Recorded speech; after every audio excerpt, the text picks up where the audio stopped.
Money. Money may be defined as anything which is generally acceptable as a medium of exchange and at the same time act as a measure, store of value and standard deferred payment. यानी कि इसमें define की जो दे रखी है money की, तो इसको हम सिंपली वे में भी समझते हैं। मनी एक वो चीज़ है जो कि जनरली एक्सेप्टेबल होती है किसके लिए, मीडियम ऑफ एक्सचेंज, यानी कि आप कुछ भी खरीदने के लिए या बेचने के लिए किसका यूज़ करते हो, मनी का यूज़ करते हो। एट द सेम टाइम उसी वक्त वो मेज़र कर सकती है स्टोर ऑफ वैल्यू, यानी कि हम उसको स्टोर करके भी रख सकते हैं। एंड डेफर्ड पेमेंट, यानी कि फ्यूचर जो पेमेंट होती है, आने वाले कुछ फ्यूचर टाइम में जो पेमेंट होती है उसको भी हम क्या कर सकते हैं, जज कर सकते हैं with the help of money. आज हम बात करेंगे बाटर सिस्टम के बारे में। बाटर सिस्टम का मतलब होता है एक्सचेंज ऑफ गुड्स। इसमें डिफाइन दी गई है, it can be defined as exchange of goods against goods. Example लेते हैं, शी बाटेड with her friend and eventually got his watch against her badminton kit. मतलब एक लड़के ने अपने फ्रेंड को क्या करा, वॉच दे दी बदले में किसके, बैडमिंटन किट के। उसने अपने फ्रेंड से क्या ले ली, बैडमिंटन किट, और अपनी वॉच उसको दे दी। बाटर सिस्टम बहुत पहले से चला आ रहा है। जब मनी नहीं हुआ करती थी तब ये बेसिकली बहुत यूज़ होता था, बहुत ज़्यादा यूज़ होता था, बट इसमें बहुत सारी प्रॉब्लम भी आती थी। अभी हम आगे डिस्कस करेंगे कि वो प्रॉब्लम कौन कौन सी थी। बट बाटर सिस्टम समझते हैं गुड्स का गुड्स के साथ एक्सचेंज, या फिर गुड्स का सर्विसेज, या सर्विसेज का गुड्स के साथ एक्सचेंज होना। आज भी ये बहुत जगह होता है, बट बहुत, जैसे फॉर एग्जांपल हम बिग बाज़ार ले लेते हैं, वहाँ पर कुछ कभी कभी स्कीम्स ये होती हैं कि पुराना लाइए नया ले जाइए, तो उसमें भी क्या होता है, उसको भी हम बाटर सिस्टम कह सकते हैं। अब हम डिस्कस करते हैं इसकी problems. Difficulties of barter system में पहला पॉइंट है lack of double coincidence of funds. इसका मतलब ये हुआ करता था कि हम जो चीज़ बेचने के लिए तैयार हैं, सामने वाला भी वो खरीदने के लिए क्या हो, तैयार हो, या फिर सामने वाला जो बेचने के लिए तैयार है वो हम खरीदने के लिए क्या हो, तैयार हो। ये बहुत ज़्यादा प्रॉब्लम हुआ करते थे उस वक्त। इसका डिफाइन करते हैं, double coincidence of wants means what person wants to sell and buy must coincide with what some other person want to buy and sell। Same वही मीनिंग कि हम जो बेचने के लिए तैयार हैं, सामने वाला वो खरीदने के लिए तैयार हो, और वो जो बेचने के लिए तैयार हो उसको हम खरीदने के इच्छुक हो, या फिर हम तैयार हों। अब आगे इसका सेकंड पॉइंट करते हैं आगे। बाटर सिस्टम की सेकंड सबसे बड़ी प्रॉब्लम थी lack of common measure value. उस वक्त क्या हुआ करता था, किसी भी चीज़ की एक यूनिट वैल्यू नहीं हुआ करती थी। पढ़ते हैं, हम डिस्कस करते हैं। In barter system there is no common measure of value even if buyer and seller of each other commodity happen to meet. किसी चीज़ की यूनिट वैल्यू हुआ नहीं करती थी, तो किसी चीज़ को भी एक जज करना बहुत मुश्किल होता था कि उसकी एग्जैक्ट वैल्यू है क्या। और जब हमें एग्जैक्ट वैल्यू पता नहीं होगी तो हम गुड्स को एक्सचेंज कैसे करेंगे। आगे बढ़ते हैं। द प्रॉब्लम अराइज, यहाँ से प्रॉब्लम स्टार्ट होती थी। इन व्हाट प्रोपोर्शन, कि किस प्रोपोर्शन में हम दो गुड्स को क्या कर सकते हैं, एक्सचेंज कर सकते हैं। Each article must have as a many different value, because हर एक आर्टिकल की क्या होती थी, डिफरेंट डिफरेंट वैल्यूज होती थी, और उनको एक्सचेंज करना बहुत ज़्यादा मुश्किल होती थी उस वक्त, जिसको बाद में सॉल्व करा मनी ने। द थर्ड पॉइंट है lack of standard of deferred payment. There is a problem of borrowing and lending it difficult to engage contracts which involve future payments। उस वक्त बहुत बड़ी प्रॉब्लम हुआ करती थी किसी चीज़ को, किसी भी चीज़ को उधार देने में, या किसी चीज़ को भी किराए पे देने में या लेने पे बहुत ज़्यादा मुश्किल हुआ करती थी उन कॉन्ट्रैक्ट्स के लिए जो कि फ्यूचर पेमेंट के ऊपर डिपेंड करते थे। Due to lack of any satisfactory unit as result future payment are to be stated in term of specific goods and services.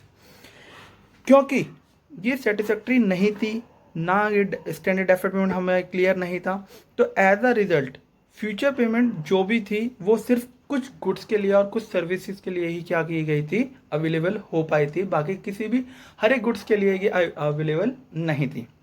Main thing इसमें ये था कि आज हमें पता है, आज हमारे पास पैसे हैं, तो 3 महीने बाद, 5 महीने बाद हम किसी से जो भी पैसे लेते हैं उसको कितने रेशियो में या फिर कितने विद ऑफ इंटरेस्ट के साथ पे करने हैं, बट उस वक्त मनी नहीं हुआ करती थी, तो हमें ये बहुत ज़्यादा प्रॉब्लम रहा करती थी कि फ्यूचर में पेमेंट कैसे की जाएगी। इसका मेन थिंग यही मीनिंग है कि फ्यूचर में पेमेंट करने में बहुत ज़्यादा प्रॉब्लम हुआ करती थी। अगला पॉइंट, फोर्थ पॉइंट है डिफिकल्टीज इन स्टोरिंग वेल्थ। पढ़ते हैं इसके बारे में। It's difficult for the people to store wealth for future use in the form of goods like cattle, wheat and potatoes. जैसे कि आज हमें पता है कि अगर कोई भी फार्मर अपनी फार्मिंग को सेल करता है तो वो उसके बदले में पैसे अर्न करता है और उन पैसों से वो फ्यूचर में आगे कुछ भी अपने परचेजिंग पावर रख सकता है। बट जिस वक्त पैसे नहीं हुआ करते थे तब किसी भी चीज़ को स्टोर करना आसान नहीं होता था, बिकॉज दैट क्यों, कुछ गुड्स ऐसे होते थे जो बहुत जल्दी ख़राब हो जाते थे, बहुत ज़्यादा दिक्कत आ जाती थी उनमें, जैसे कि कैटल, वीट, पोटैटोस और भी बहुत सारे गुड्स हुआ करते थे जो कि कुछ टाइम के बाद क्या होते थे, ख़राब होना चालू हो जाते थे। और जो फार्मर्स होते थे उनको अनवांटेड प्राइस में उनको क्या करना पड़ता था, सेल करना पड़ता था। अगर वो सेल नहीं हो पाते थे तो कुछ टाइम बाद क्या हो जाते थे, वो ख़राब हो जाते थे। तो इसमें मेन थिंग सबसे बड़ी प्रॉब्लम यही थी कि डिफ़िकल्टीज इन स्टोरिंग वेल्थ, उनको स्टोर करके रखना पड़ता था और वो कुछ टाइम बाद क्या हो जाते थे, ख़राब, तो उनको मनचाही कीमतों पे नहीं बेच पाते थे और बहुत सारे गुड्स क्या हो जाते थे, बाद में ख़राब हो जाते थे। अगला पॉइंट डिस्कस करते हैं। फिफ्थ पॉइंट है इसका, individuality of goods, how to exchange goods of unequal value. कैसे एक्सचेंज कर देते हैं गुड्स को जिनकी अनइक्वल वैल्यू हुआ करती थी, दो गुड्स की आपस में, डिस्कस करते हैं। If a household wants to sell his cow, अगर कोई घर अपनी काउ सेल करना चाहता है, गेट इन एक्सचेंज क्लोथ, और उसके बदले में वो क्या चाहता है, कपड़े चाहता है, क्लोथ चाहता है, equal to the value of half of cow, but जो कपड़े हैं, क्लोथ हैं, उनकी टोटली वैल्यू मिला के काउ की हाफ वैल्यू के इक्वल है। He can not do so without killing his cow, ये तब ही हो सकता है जब उस गाय का हाफ पार्ट उसको दिया जाए। इट मीन्स गाय का हाफ पार्ट देना इम्पॉसिबल था। This lack of divisibility of goods makes barter system exchange is impossible. तो उस वक्त बार्टर सिस्टम में बहुत ज़्यादा इम्पॉसिबल हुआ करता था ऐसे गुड्स को एक्सचेंज करना जिनको हाफ नहीं किया जा सकता। जैसे कि यहाँ पर हम काऊ को हाफ नहीं कर सकते थे फर्स्ट ऑफ ऑल, तो इसमें हम ये देखेंगे कि कुछ गुड्स ऐसे होते हैं जिसको हम बिल्कुल भी हाफ नहीं कर सकते। अब बात करते हैं हम फंक्शन ऑफ मनी। इसका प्राइमरी फंक्शन है, फर्स्ट ऑफ ऑल सबसे पहला जो फंक्शन होता है, मीडियम ऑफ एक्सचेंज। इसकी डिफाइन पढ़ते हैं हम। When money is used to intimidate the exchange of goods and services, it is a performing a function as a medium of exchange. इसका मतलब ये है कि जब हम इंटरमीडिएट करते हैं, यानी कि वस्तुओं का आदान प्रदान करते हैं, the exchange of goods and services, वस्तुओं का और सेवाओं का, ये परफॉर्म करता है एक फंक्शन जिसको हम कहते हैं मीडियम ऑफ एक्सचेंज, यानी कि लेन देन के लिए कि क्या होता है, सबसे आसान जरिया होता है किसका, मुद्रा का, यानी कि मनी का। इसका सेकंड फंक्शन है unit of value. It is a standard numerical unit of measurement of market value of goods, service and other transaction. यानी कि हम इसको यूनिट कर सकते हैं, किसी भी चीज़ को जज कर सकते हैं एक न्यूमेरिकली वे में कि किसी गुड्स की क्या वैल्यू है, या फिर किसी सर्विस की क्या वैल्यू है, या किसी ट्रांजैक्शन की क्या वैल्यू है, कि वो सस्ता है, महंगा है, उसको हम किस बेस पे जज कर सकते हैं, यूनिट ऑफ वैल्यू, यानी कि उसके अमाउंट पर, उसके साइज पर। ये सारी चीज़ें हम किससे जज कर सकते हैं, यूनिट ऑफ वैल्यू, जो इसका सेकंड फंक्शन है। अब इसके सेकंड फंक्शन के बारे में हम पढ़ते हैं।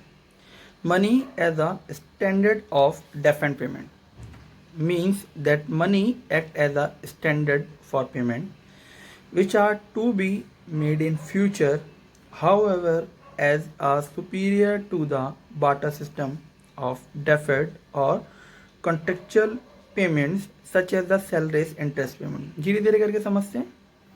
Money as a standard deferred payment का मतलब ये है कि हम उसको डेफर्ड पेमेंट में ऐसे ले सकते हैं, the money act as a standard. ये एक स्टैंडर्ड क्या कर देती है, हमारा तय कर देती है फ्यूचर के लिए कि कैसे हम जो बार्टर सिस्टम में प्रॉब्लम आती थी उसको हम सॉल्व कर सकते हैं, जैसे कि सैलरीज देना लोगों को उनके वर्क के अकॉर्डिंगली, या फिर फ्यूचर में इंटरेस्ट पेमेंट करना, या फिर कोई भी ऐसी पेमेंट जो हमने आज क्रिएट करी है और उसको हमें फ्यूचर में क्या करना है, पे करना है, तो ये सिर्फ हम जज कर पाते हैं स्टैंडर्ड ऑफ डेफर्ड पेमेंट में with the help of money.